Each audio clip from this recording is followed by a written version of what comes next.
Venez vous relooker chez Luminel. Salon de beauté Luminel vous présente le journal. Luminel, osez être la plus belle.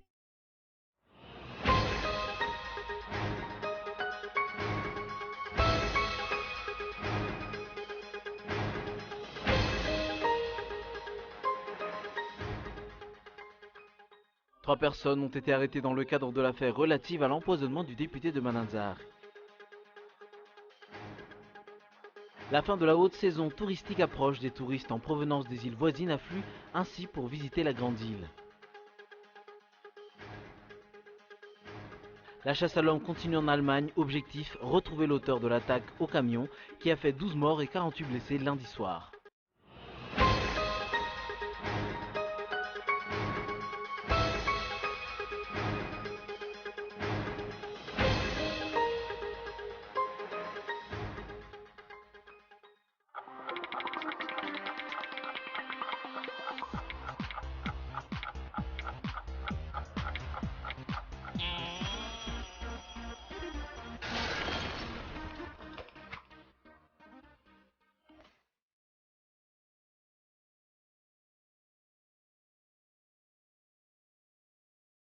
Venez vous relooker chez Luminel.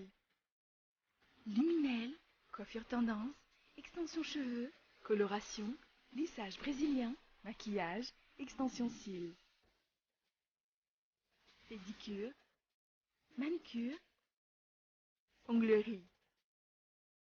Luminel Béorirk vers Escalier 4 foot. L'Avant Center, 4e étage, box 418. Luminel, osez être la plus belle.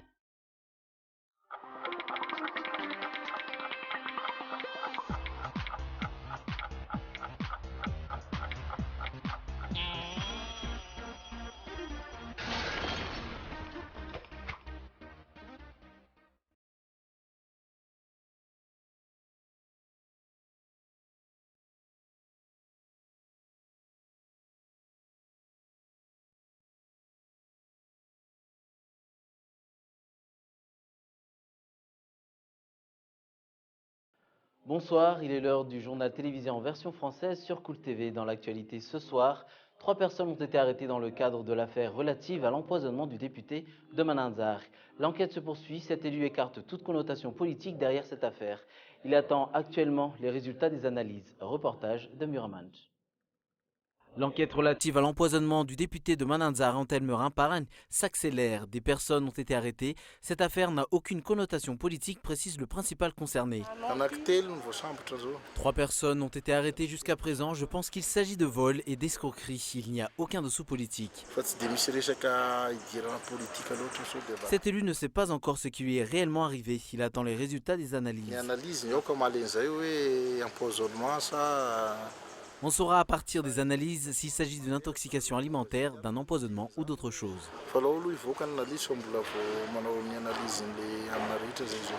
Rappelons que cet ancien ministre avait été évacué à Antananarive dimanche dernier, après avoir assisté au congrès du parti HVM à Fianarantsoa la veille. Ce n'est pas la première fois qu'un tel cas se produit. En mars dernier, le ministre de l'Intérieur avait lui aussi été victime d'une intoxication alimentaire et avait été évacué à l'étranger. Jusqu'ici, en outre, on ne sait pas exactement ce qu'a réellement subi l'ancien ministre de l'Énergie. Sur un tout autre sujet, le site web de la Jirama piraté depuis le 19 décembre dernier. L'inscription « Ne coupez pas notre électricité et on ne bloquera pas votre site » s'affiche en permanence sur le site de la Société d'État d'eau et d'électricité. Après des vérifications menées grâce à la cache de Google, il en ressort que le piratage avait été effectué le 19 décembre à 17h10 et 25 secondes. D'après un professeur d'informatique, un tel piratage peut être réalisé grâce aux technologies en vogue actuellement. Mais la Jirama dément toute idée de piratage. Le site web de cette société est rétabli à l'heure actuelle. Pour certains observateurs de la vie publique, un tel message vise à alerter les responsables pour qu'ils s'activent dans la recherche de solutions face au délestage qui perdure et qui s'intensifie de jour en jour.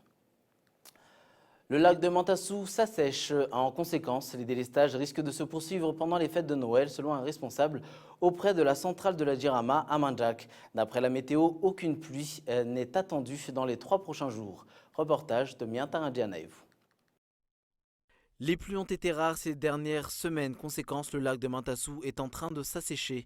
L'eau de ce lac n'arrive donc plus à alimenter la centrale de la Djirama à Mandjak, et ce depuis septembre. Cette centrale qui produit jusqu'à 24 MW n'en fournit que 5 actuellement. Face à cette situation, les délestages risquent de perdurer pendant les fêtes selon les responsables auprès de cette centrale. Les pluies qui sont tombées récemment n'ont pas été suffisantes pour alimenter la centrale. Ainsi, les délestages se poursuivront durant les fêtes. Rappelons que le Premier ministre avait récemment affirmé qu'aucune coupure n'interviendra les 24 et 25 décembre. Selon la météo, Dame Pluie ne sera pas au rendez-vous dans les 3 prochains jours. La création de pluie artificielle n'est cependant pas envisageable dans les 2 prochains jours. Le retard de la pluie est dû à la pratique du TAV selon les explications. Pour les abonnés, l'État a réussi à trouver des alternatives durant le sommet de la francophonie. Pourquoi ne cherche-t-il pas une solution pour que la population passe les fêtes de Noël et de fin d'année dans la joie et la sérénité ? Sur le plan social, la fin de la haute saison touristique approche. Des touristes en provenance des îles voisines affluent ainsi pour visiter la Grande Île. Une aubaine pour les opérateurs de transport qui enregistrent un taux de remplissage de 70%. Un chiffre qui ne cessera de croître dans les prochaines semaines. Reportage de Narind Randianmanan. Les touristes en provenance des îles voisines commencent à affluer dans la Grande Île. La fin de la haute saison est proche. Les touristes comoriens viennent généralement dans la Grande Île pour effectuer un tourisme médical, pour apprécier la beauté de la faune et de la flore de la Grande Île, pour des raisons de travail ou pour étudier. On passe juste pas pour visiter, pour voir les familles, pour visiter des pays. Comme on est arrivé à Tananarivo, maintenant moi c'est la première fois que je suis arrivé au terrain de Tananarivo. Les touristes, c'est vraiment chaleur parce qu'ils viennent les touristes. Et si les touristes sont venus ici, vraiment on voit des choses pareilles, on voit des gens vraiment qui cueillent très bien. Les vols reliant Madagascar et les îles voisines constituent une aubaine pour les opérateurs. Nous avons enregistré un taux de remplissage de 70% pour le vol inaugural. Notre objectif, c'est de fluidifier la circulation entre les îles de l'océan Indien. On espère que ce taux augmentera davantage dans les prochaines semaines. Une dizaine de vols régionaux concurrencent actuellement Air Madagascar. Le tourisme régional étant en plein essor. Le tourisme qui est une opportunité de développement pour le pays, lequel dispose d'une biodiversité très riche. L'Union internationale des télécommunications a publié le 18 décembre dernier son rapport « Mesurer la société de l'information 2016 ». Pour le continent africain, le top 3 est dominé cette année par la zone océan Indien et Afrique australe.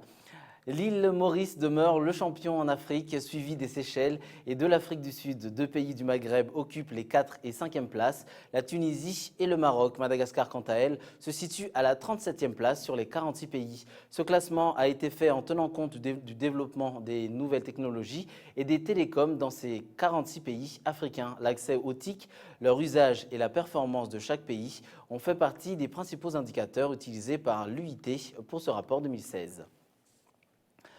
Sur le plan international, la chasse à l'homme continue en Allemagne. Objectif, retrouver l'auteur de l'attaque au camion qui a fait 12 morts et 48 blessés lundi soir, selon plusieurs médias allemands. La police serait à la recherche d'un Tunisien, d'après la découverte d'une pièce d'identité sous le siège du poids lourd, sur les images de France 24. L'enquête aura commencé par une fausse piste. L'homme, arrêté 1 heure après l'attaque lundi soir, a probablement été confondu. La personne suspectée a été remise en liberté dans la soirée. Les résultats de l'enquête n'ont à l'heure actuelle pas mis au jour d'éléments confirmant des soupçons concrets. Le vrai auteur est lui toujours en fuite et il est armé, au moins du revolver de petit calibre avec lequel il a abattu le chauffeur polonais du camion.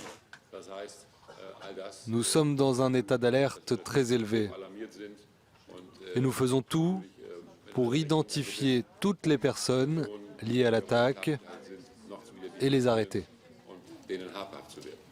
Pour l'instant, les autorités ne savent pas si elles recherchent un ou plusieurs suspects. En revanche, la piste du terrorisme islamiste se confirme. Mardi soir, l'organisation de l'État islamique a revendiqué l'attaque sur son site habituel de propagande, qualifiant l'auteur de soldat de l'État islamique. L'enquête avait été confiée dès lundi au parquet fédéral de Karlsruhe en charge des actes de terrorisme. Les policiers travaillent sans relâche, ils entendent des témoins, analysent les images de vidéosurveillance à la recherche du moindre indice. Ce mardi soir, le ministre de l'Intérieur affirme avoir plusieurs pistes. Il se dit confiant que l'enquête avancera vite. Et puis ce drame au Mexique, plusieurs explosions se sont produites sur le plus grand marché de feux d'artifice du pays. Le bilan est lourd, 31 morts et plus de 70 blessés. Les recherches se poursuivent, plusieurs personnes sont toujours portées disparues. Reportage de France 24. Sur ces images amateurs prises depuis une voiture, on peut voir des explosions secouer cette zone de la banlieue de Mexico. Conséquence d'un incident sur un marché de feux d'artifice, une flamme a déclenché une réaction en chaîne, impossible à maîtriser. Il y a eu plusieurs explosions et nous avons vu de la fumée. On pensait qu'il s'agissait de la station-service, mais on a rapidement vu que c'était des feux d'artifice.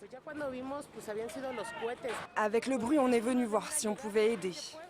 Les pompiers ont dû attendre que toutes les fusées soient déclenchées pour intervenir. Et lorsque la fumée se dissipe, il ne reste plus rien du marché. Bilan, plusieurs dizaines de morts au moins et autant de blessés. Face à la gravité de la situation, l'armée a dû venir en renfort pour aider des services de secours débordés. La première chose à faire a été d'atténuer le feu qui était très intense. Comme vous pouvez le voir, la quasi-totalité du marché a disparu. À ce stade, il est très difficile d'accéder à la zone. Les feux d'artifice sont très prisés des Mexicains à l'occasion des fêtes de fin d'année. La ville de Tultepec est tristement réputée pour ses accidents. En 2005 et 2006, 2 incidents similaires ont eu lieu au même endroit.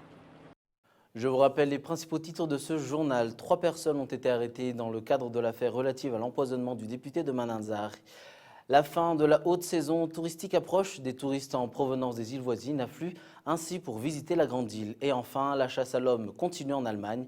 Objectif, retrouver l'auteur de l'attaque au camion qui a fait 12 morts et 48 blessés lundi soir. Voilà qui referme ce journal ce soir. Rendez-vous demain à 20h45 sur Cool TV bien sûr.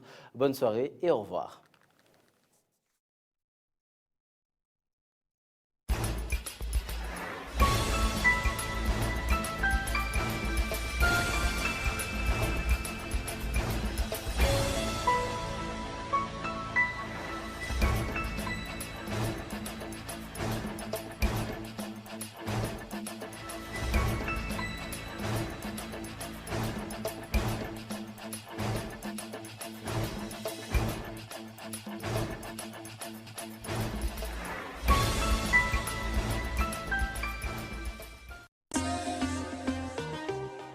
Venez vous relooker chez Luminel. Le journal vous a été présenté par Salon de beauté Luminel. Luminel, osez être la plus belle.